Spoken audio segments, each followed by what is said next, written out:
Oi, gente, beleza? Estamos lá na página 51 do livro de vocês, entrando em um novo assunto, basicamente, né?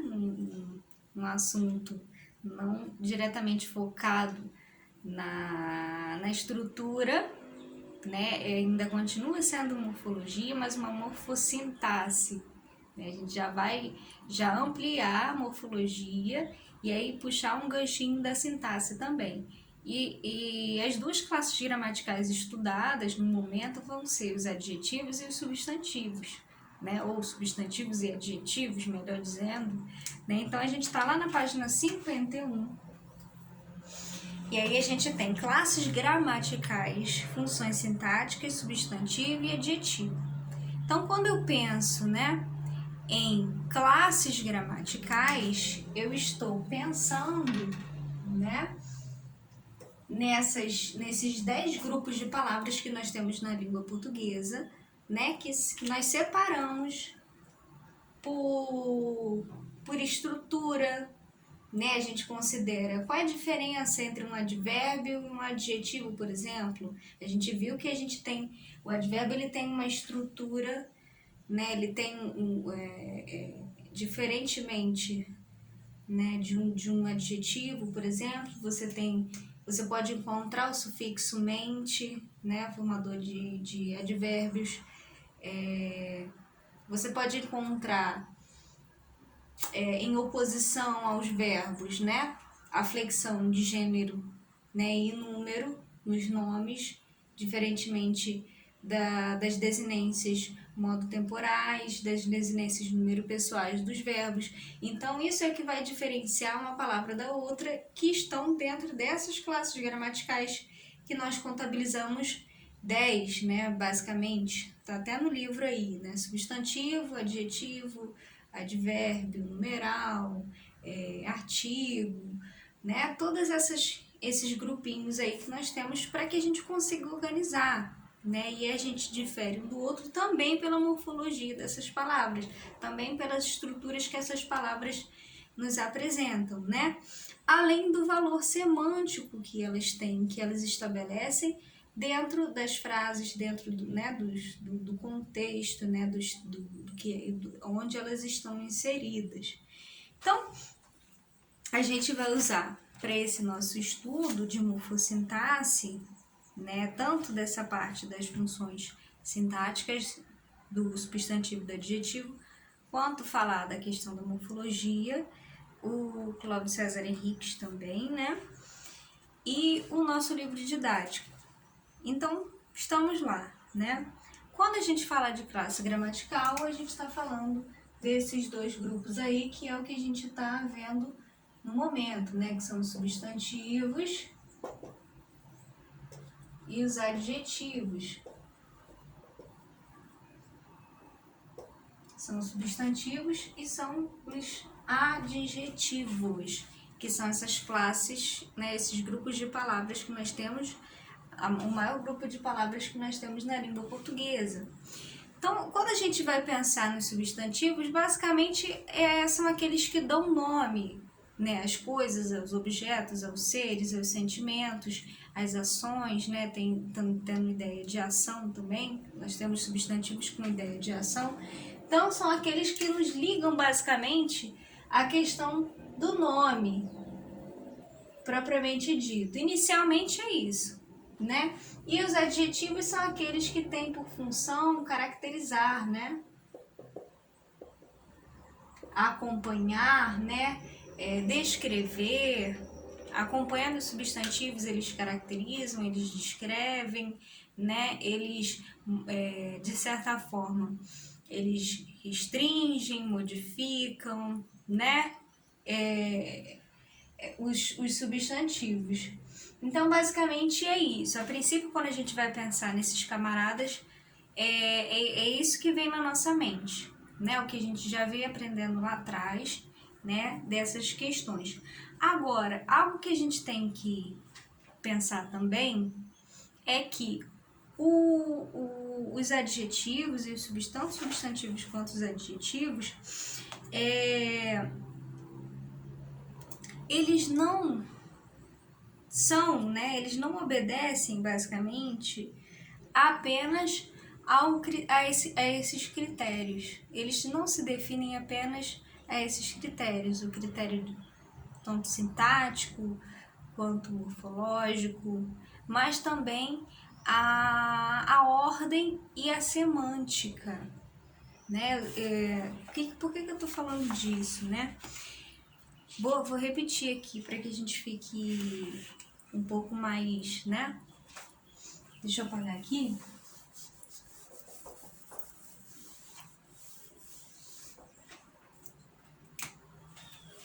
Desse grupo, né? Tanto dos substantivos quanto dos adjetivos, o que a gente considera como substantivo ou como adjetivo vai além do aspecto morfológico, além da parte da estrutura, né, da classe gramatical a qual pertence, vai além do aspecto sintático, né? Mas vai também, né, estabelecer, vai depender também da semântica. Da semântica e da ordem da posição em que essas palavras estão.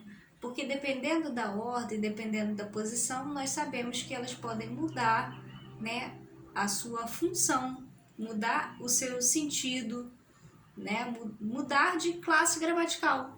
Nós vimos isso nos exemplos de derivação imprópria, né, quando você tem uma palavra que deixa de assumir uma função, deixa de assumir né, deixa de pertencer a uma classe gramatical e tornar-se outra coisa, né?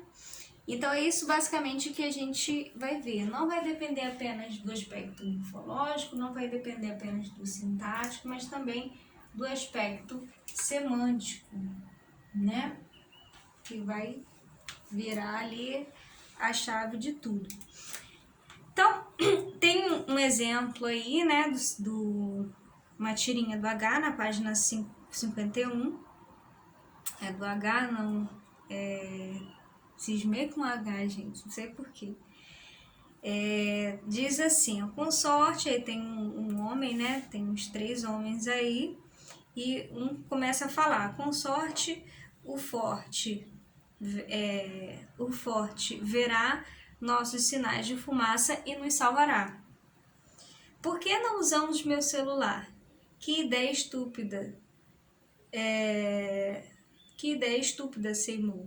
Telefones celulares não enviam sinais de fumaça. Muito bom, né?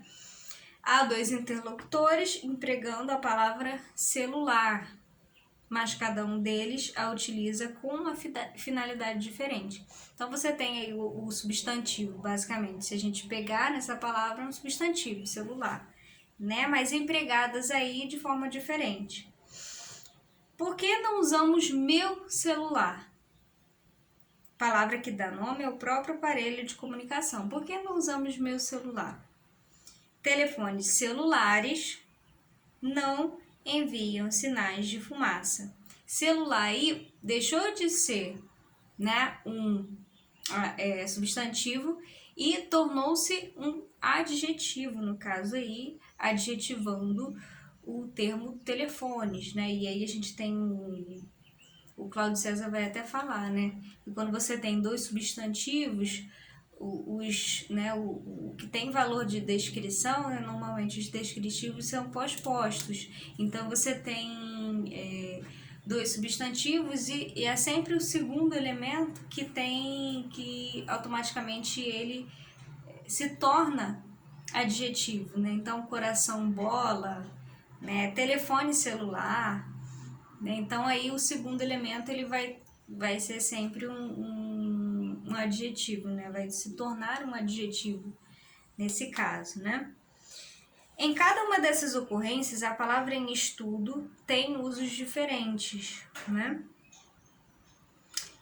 Por isso tem também diferentes classificações gramaticais. No primeiro caso é um substantivo, no segundo é um adjetivo.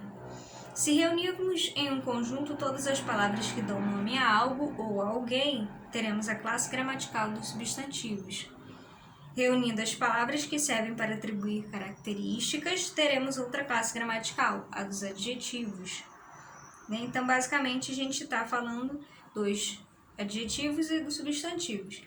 Então, o que a gente tem que lembrar, né, dessas classes gramaticais é que, basicamente, a gente não tem, né, um conceito fechado em relação a isso, e a gente também não tem, tem que analisar como que ela está sendo empregada dentro daquele contexto, porque você não pode afirmar que celular está ali, telefone celular. Celular é um substantivo, então eu vou classificar sempre como substantivo. Não, né? Esse telefone celular, o celular deixa de ser um substantivo aí no caso, para se tornar uma palavra que está caracterizando um outro substantivo que é telefone. Então não tem como fechar um conceito, né, apenas, né, acerca de qualquer palavra que seja,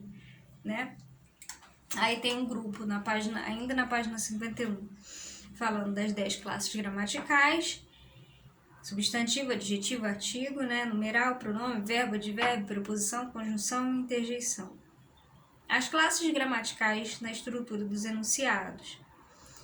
Então, aí ele traz um verbete forte, né, de um adjetivo forte. E esse verbete, além de informar as acepções, os significados da palavra forte, informa também as classes morfológicas de que ela pode fazer parte. Então, o adjetivo forte, ele pode tornar-se um substantivo, desde que seja substantivado, né, acompanhado do artigo. Então, a gente tem: à tarde, uma chuva forte inundou a avenida. Então, aqui a gente tem um exemplo do emprego dele originalmente como adjetivo, como ele é de fato, né? Agora a gente tem o forte. O forte verá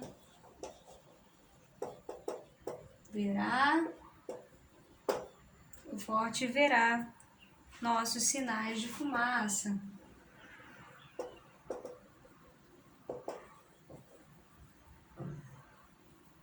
O forte verá nossos sinais de fumaça, como o exemplo aí da tirinha, né? Esse forte aqui, eu sei que ele é um adjetivo, mas aqui ele virou automaticamente um substantivo porque ficou substantivado, né? Acompanhado desse artigo aqui, o forte. Então aqui ele já pertence, né, a uma outra classe gramatical e, consequentemente, a uma função sintática diferente do, por exemplo, por que não usaremos meu celular, né? No caso aqui do celular, né? Ao cobrar a falta, o jogador chutou forte, mas o goleiro defendeu. Um outro emprego aí, né, da palavra forte, assumindo uma classe gramatical diferente, a de advérbio. Estão vendo aí? A forma, né, a intensidade, algum modo, né, como esse jogador chutou. Ao cobrar a falta, o jogador chutou forte, mas o goleiro defendeu. Essas comparações permitem uma importante conclusão. A classe gramatical não é fixa, como eu havia dito. Não vai depender somente da morfologia, do aspecto morfológico, nem do aspecto sintático, mas do aspecto semântico também, né? Depende das relações que elas estabelecem com outras palavras também, com as quais se combina para formar esses enunciados, né? Na página 52 a gente tem lá falando sobre as funções sintáticas, né? Que pertencem a esse eixo da relação das palavras umas com as outras. A função que essas palavras têm dentro de estruturas maiores, que são as orações, né? Quando nos comunicamos com alguém, queremos evidentemente que nosso interlocutor nos compreenda. Por isso, criamos nossos enunciados de modo que eles tenham sentido. O sentido de um enunciado é o resultado conjunto das palavras que selecionamos para formá-lo e a organização sintática, a combinação e a ordenação que damos a essas palavras. Então, basicamente, é um eixo da organização, da seleção e da organização sintática que nós temos. Olha só, aquele cachorro mordeu o carteiro. O carteiro mordeu aquele cachorro. Olha só que diferença, né? Você tem aí uma ordem correta, mas a semântica ficou um pouco estranha, né? O sentido ficou estranho, porque a gente sabe que um carteiro é mais incomum, né? Um carteiro morder um cachorro, é mais comum você ver um cachorro mordendo um carteiro, né? Como se vê, as palavras escolhidas são as mesmas, mas as combinações diferentes geraram enunciados com sentidos diferentes, né? No caso aí do cachorro que mordeu o carteiro, queremos relatar principalmente o que o cachorro fez. Aquele cachorro é o foco do enunciado. Além disso, queremos também relatar que o carteiro foi o alvo da ação expressa pelo verbo mordeu, né? Em 2, relatamos um fato meio estranho, embora possível no mundo real, seria possível, né? Eu tenho algumas histórias assim que eu conheço, mas não vou falar aqui também, né, gente? Não vale. O que o carteiro fez? Então, no caso, o carteiro é a bola da vez, o carteiro é o foco, né? E qual foi o alvo da ação de morder, certo? Que foi o cachorro, né? Ele mordeu, foi o cachorro. Na estrutura dos enunciados, as palavras e expressões formam pequenos grupos, que são unidades sintáticas que nós denominamos de termos, né? Basicamente os termos. Nós temos aí, né, esses grupos de palavras, na verdade, de unidades sintáticas, né? Que nós chamamos de termos. Dependendo do papel que um termo exerce, ele terá uma função sintática. Então, olha só, aquele cachorro mordeu o carteiro. Aquele cachorro exerce uma função sintática, né? É um termo a respeito do qual se diz alguma coisa, assume a função sintática de sujeito. E o carteiro também é um termo, esse o junto com o carteiro. Ele é um termo também, porque também exerce uma função sintática, a de objeto, certo? Basicamente, gente, a gente vai começar, né, a falar desse estudo da sintaxe relacionado a essas duas palavras, né, essas duas palavras nossas, duas classes gramaticais, né, esses dois grupos de palavras. E aí a gente fala na próxima aula das relações morfossintáticas que essas palavras exercem, além desses encaixes aí que automaticamente fazem com que elas não se fixem a uma classe gramatical apenas. Elas podem exercer funções diversas, classes gramaticais diversas, dependendo aí da ordem, da posição, né? Que vai interferir, obviamente, na semântica dessas palavras, ok? Beijos, tchau, tchau.